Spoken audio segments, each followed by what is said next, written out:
Howdy, howdy everyone. We are back on the beach, but today is a little bit different.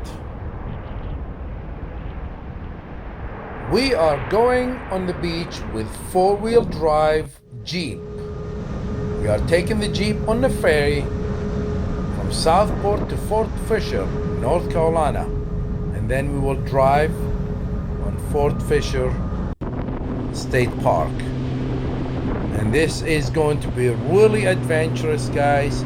It's cool. We can just go and we can get out of the car. Look at the shells. We are not there on a perfect tide time. Tide is almost up. So we really missed the low tide because we came as early as we could at 7:30 in the morning. But the low tide was at 6:30. But this was our first try. So let's try it, guys, and let's go and see what we can find. And we are going to drive on this beautiful, beautiful beach, four-wheel drive, and let's have fun. One thing that is different from my previous videos is that today I'm using GoPro. I'm not using my phone like I have been doing for the last 18 months. Today I'm using GoPro.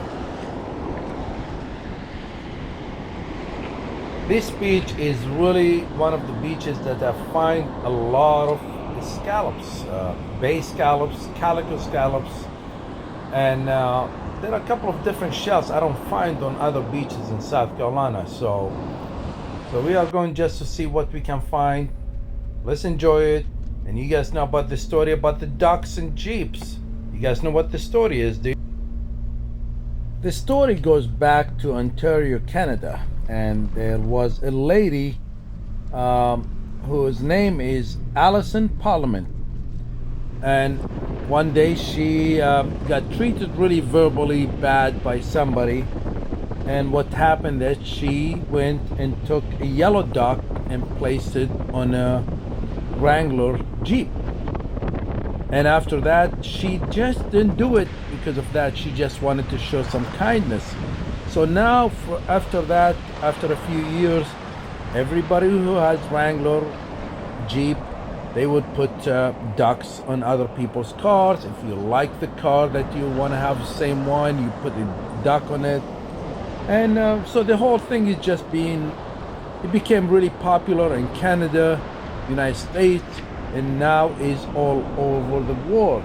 And so, a duck in the Jeep, that's what it means. So if you see a Jeep, drive by, and if you see the ducks in the windshield, you know exactly how that started. So we are taking our ducks to the beach shelling today. So let's see what we're gonna find today with all these beautiful ducks. Now today we are driving on Fort Fisher State Park. And if you want to drive four-wheel drive on Fort Fisher State Park, you pay daily $20 or weekdays, or $30 on the weekends. And that actually goes from 8 in the morning until 8 in the morning the following day. You can get the annual pass. It's a little bit more if you live there and if you use the beach a lot, so you could do that too. But we just paid $20 today. And we just, it's really cool, it's really nice, and the weather is a little bit overcast, but it's nice. At least we know that it's not like in the summertime. I used to drive on this beach in the summertime with my Jeep, and the Jeep will get really hot. But today it's overcast and it's March, it's beautiful. So we will make a couple of stops, and every stop we will pick a couple of shells. And we will see different kind of shells. And here what do we have? We have an arc here. Another arc, different colors, different shapes. Surf clam.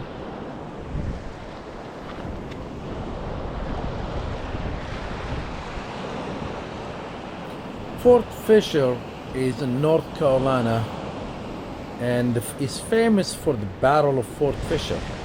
It was a massive victory for the Union during the Civil War and weakened the Confederacy by cutting off their supply line.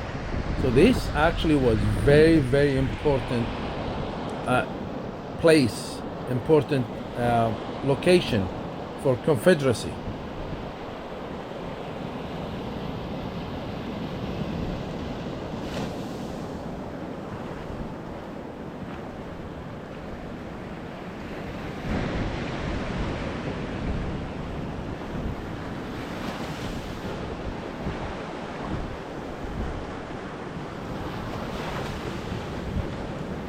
The famous gentleman pirate.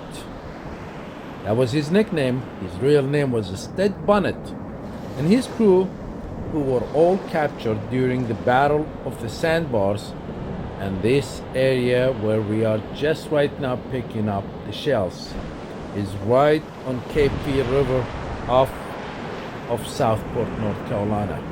They were in this area.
Now North Carolina, South Carolina, and especially Georgia. Georgia has is very short coastline, but is very famous for piracy. Pirates were over there all over. There is actually an island in Georgia. It's called Blackbeard Island, and they say that there is also somewhere over there that there are pirates' booty is still buried to this day there.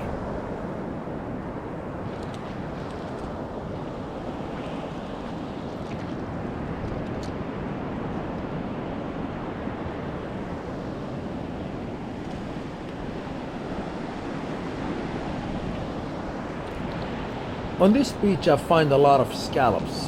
There is bay scallop, there is calico scallops that we find here. And one thing about scallop is that scallop is the only bivalve mollusk that can jump and swim. It's kind of funny, isn't it? You just go close to them, they just jump and swim and run away, and you have to, if you are scuba diving or swimming, you have to grab them. There are more than 400 species of scallops found around the world.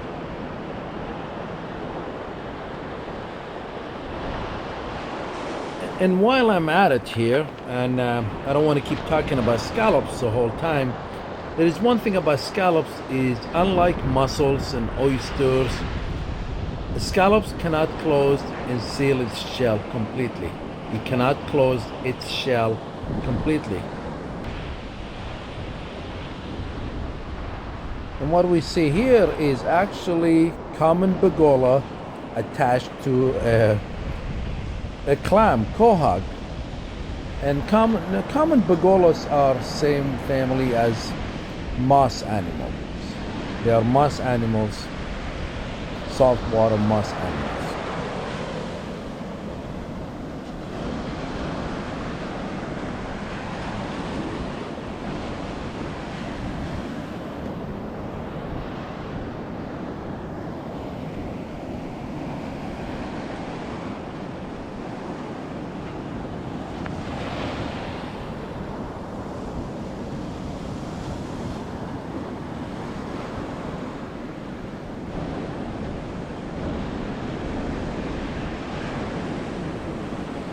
looks, what is this here? It looks red. This is a clay ball. Some of the clay balls are softer than others. This one is really like a rock. Probably will come back to this beach again. The Jeep has a rack on the top of it, so I can put the chairs on it. It does have a hitch, so I can put a basket on it, put my fishing rods. And sometimes you back it up right here and drop your lines in the water, set your chairs, and nobody's close there to really bother you. You just enjoy it. And the fishing is really good here on this beach here. Water actually drops really deep there. There are a lot of sharks here. And there are a lot of people who tag sharks off the beach. They come here and then they set their whole thing on the beach, and then they go with a kayak, drop the bait far away on the beach, and then they sit and wait for sharks to take the bait, and they tag them.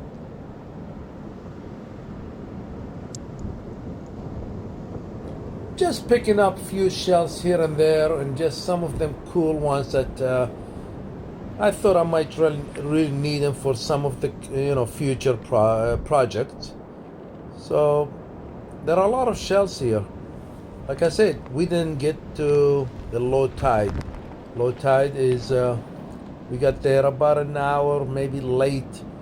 So I have to plan to come back here, four-wheel driving again, when the tide is really out and a lot of shells are exposed in this area. As you look, you see salt marsh grass stems around here. They are from the cold grass. Dead ones, they are all over here. I found a piece of plastic, so I figured I'd pick it up, take it to the Jeep, so it's a trash.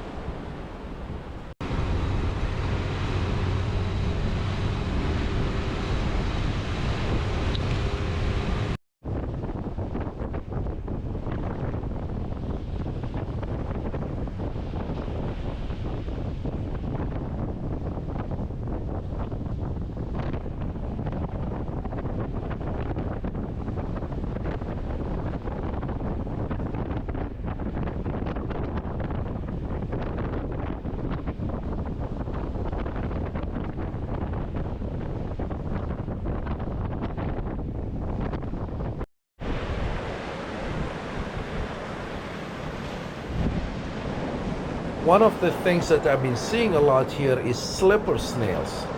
The slipper snails, they stack themselves on the shells of other snails, clams, or anything else. The smaller ones sit on top of larger ones. And slipper snails all of them are born as male, and then they change their sex to female.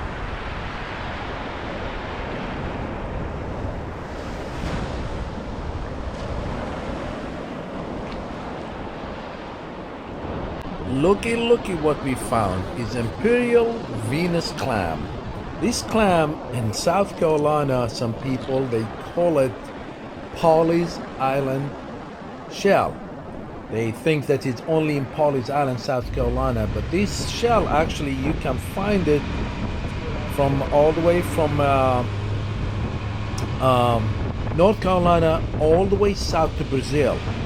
This this clam usually it's hard to find because it lives in about 60 to 120 foot of water.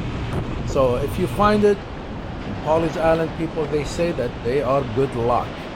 But this one you can find it all over the area from North and South America.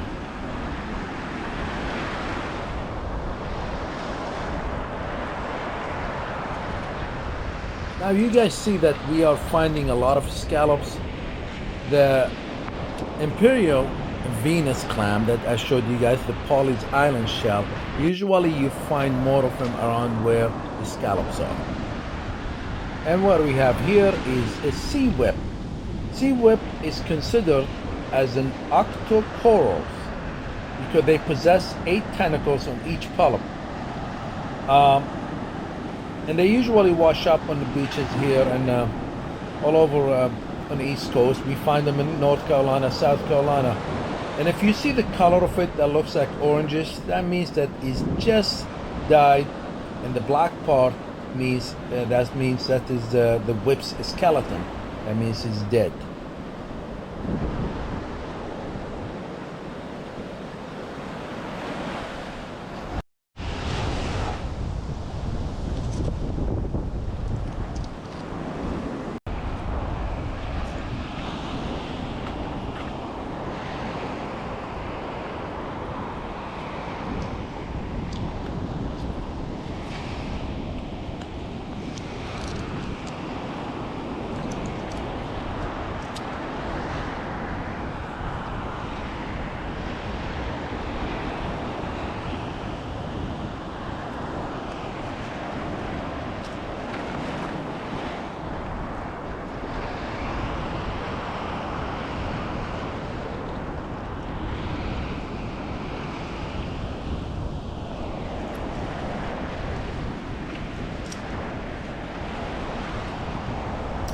Now, since we are on the beaches where the pirates used to come here, there is one thing about pirate Blackbeard, about his wives.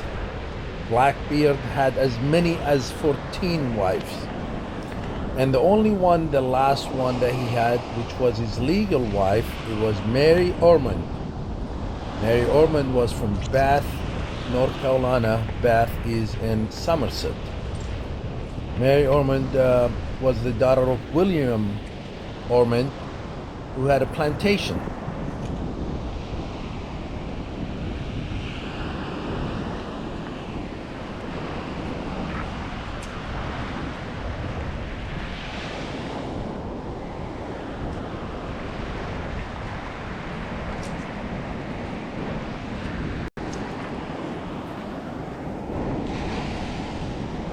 I have not found one of these shells for a long time.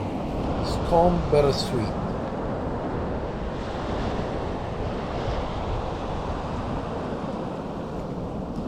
Scallops, of course. Like I said, we kind of really missed the low tide. I guess gotta make another trip to come here and get some shells in low tide. Better do it soon before it gets too hot.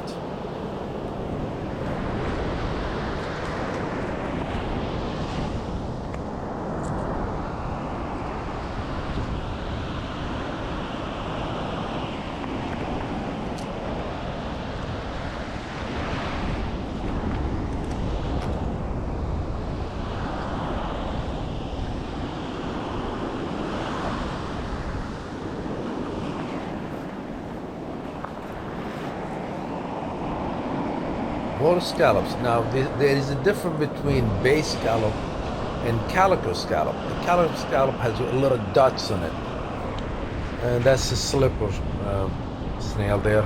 This one here is a part of quahog clam. I really like him. I think they could be nice necklaces, or you see it has a purplish color. I like it.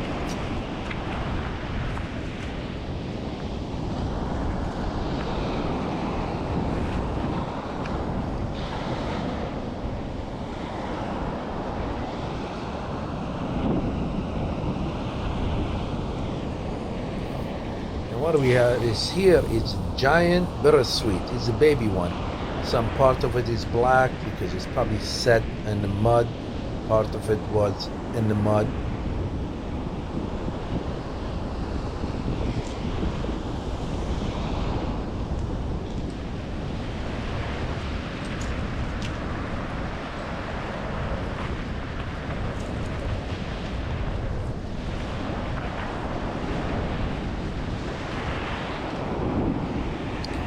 Quahog clam. Quahog clams can live up to 100 years.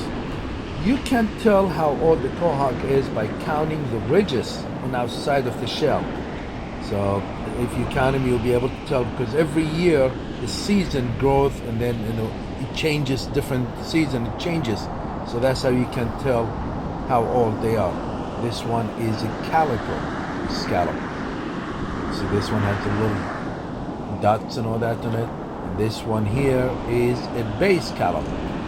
Usually is not black, but sometimes it can be in the mud, so it turns black.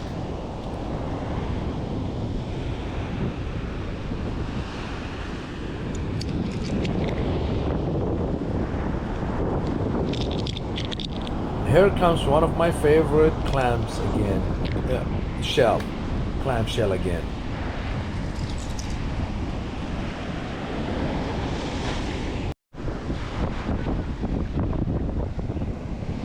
This looks like one of the biggest slipper snails I ever found. Slippers have all kind of names. They call them slipper snail, boat shell, coated deck shell. It has, they call them Atlantic slipper limpet. In Britain, they call them slipper limpet. The slipper snails are shaped in the bottom so they can heap up and fasten together. The larger, the older female below, and the smaller, younger males on top. And as the heap really grows more, the male turns into female. And I just showed you guys a slipper snail on top of a quahog clam, just to show you how they are perfectly shaped to be on top of the rocks. They can attach themselves to a clam, a rock, or anything. The bottom one, that's what they do.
We have more slippers.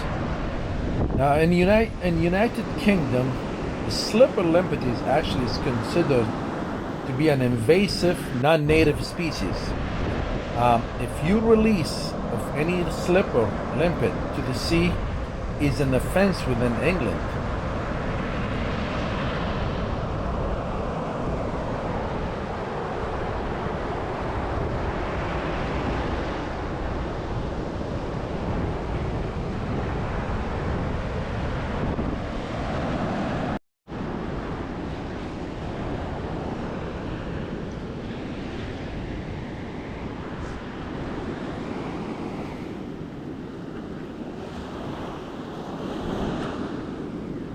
In ancient Egypt, people believed that seashells protect them from harm, so they wore them all the time. And when somebody is buried, and what they used to do, they used to bury seashells with the deceased family, and they believe that that will actually offer them protection in the afterlife.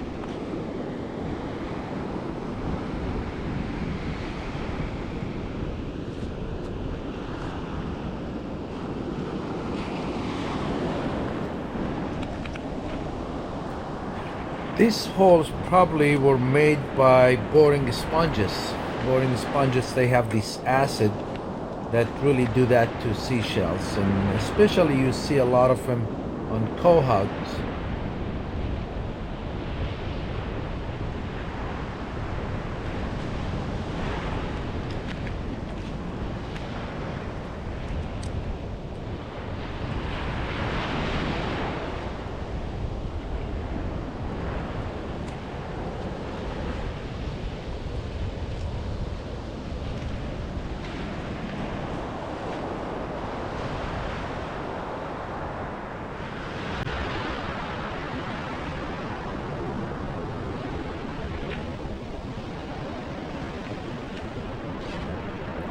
I knew sooner or later I will find a jingle shell. You put a couple of them in your hand and shake your hand, it will jingle. It will sound like jingly sound. That's what they call them, jingle shell. This one is a cockle shell.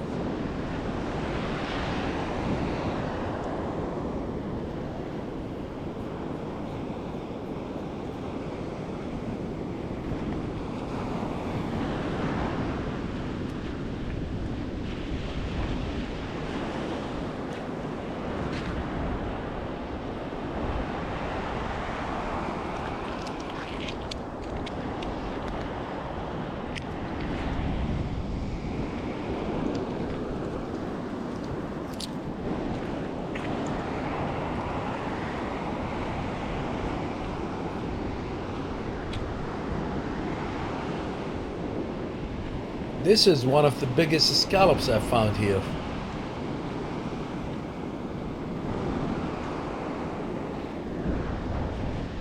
So we're gonna keep just looking here. We are getting almost to the end of our trip. It was really fun, but I will come back when the tide is out. Right now is almost high tide, so I will have to calculate the whole thing next time before we come, and we will come back again here one day. There is a lot of shells there, and you can see here, look at it here. You see that when the tide here? I can't get to them, but there are a lot of shells down there. Well, since I have my new GoPro, let me see if I can stick it in the water here and see if we can see some seashells. Well, I don't know what's tempting. Auger, you know, some beaches I find a lot of auger shells, and some beaches I don't find a lot of it, just different. And it could be within like 20 miles from where I'm at, and you go there and there is a lot of auger shells, and then you come one place like this, you find different kind of shells. And guys, it's been really nice to have you guys again, and I really appreciate you guys watching this. Please subscribe, push the notification button, and I will load a lot more videos in the future. I have all kind of ideas, all kind of places I would like to go. And there you go. I think I'm going to stick this camera in the water and see, give it a try. There you go, some seashells. But guys, thank you very much, and until next video, you guys take care of each other.